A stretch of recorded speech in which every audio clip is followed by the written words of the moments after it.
Des cordes de chasse ont retenti dans les bois de Tyros, tandis que des personnes s'initient à la grimpe des arbres.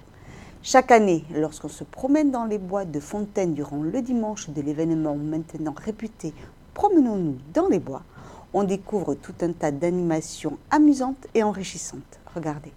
Au bois de Fontaine, lors de la 4e édition de Promenons-nous dans les bois, on pouvait entendre des sonorités intrigantes.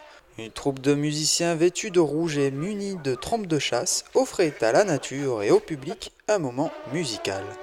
La trompe de chasse, c'est un instrument très ancien qui est utilisé depuis toujours pour la chasse à courre. Et très vite, on s'est aperçu c'était très sympa de l'avoir dans les églises. Et pendant très longtemps, donc on a composé des pièces pour trompe, pour orgue, un peu liturgiques. Et parallèlement, bien sûr, ça a continué à se développer à la chasse. Et aujourd'hui, on fait un mix des deux.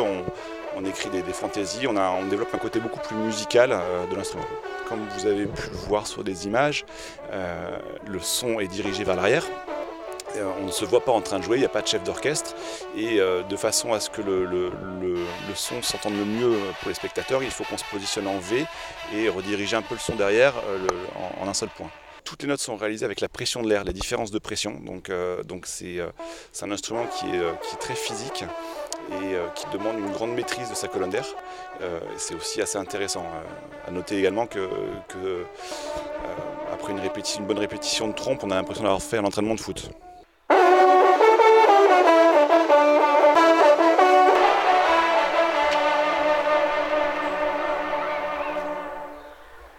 Diverses animations étaient proposées au milieu des arbres que certains ont eu le plaisir d'expérimenter. J'ai monté aux arbres avec des cordes et après on est redescendu. Donc c'est une corde qui coulisse dans un ancrage là-haut. Et sur cette même corde, on est venu faire ici ce qu'on appelle un nœud de bleck. Donc c'est un nœud autocoulissant, hop, sur lequel on va remonter en fait. Et on va utiliser ce qu'on appelle une pédale pour le pied. Donc là, ça va être purement de la remontée sur corde. Donc c'est un atelier de découverte et d'initiation, mais la grimpe d'arbre, c'est pas que ça. C'est aussi des activités de grimpe en autonomie. On peut faire des nuits bivouac, des anniversaires, installer plusieurs ateliers, des tyroliennes, des ponts de singes. Et on peut se déplacer un peu partout dans le sud-ouest. Donc c'est pratique. C'est vraiment sympa, j'ai toujours aimé moi grimper aux arbres et le faire avec son gamin, c'est sympa. Ouais, et puis ça permet de voir les arbres d'en haut, voir les gens d'en bas, c'est sympa. Ouais. Malgré un temps pluvieux, quelques promeneurs ont pu tout de même profiter de cet événement placé sous le signe de la découverte et du partage.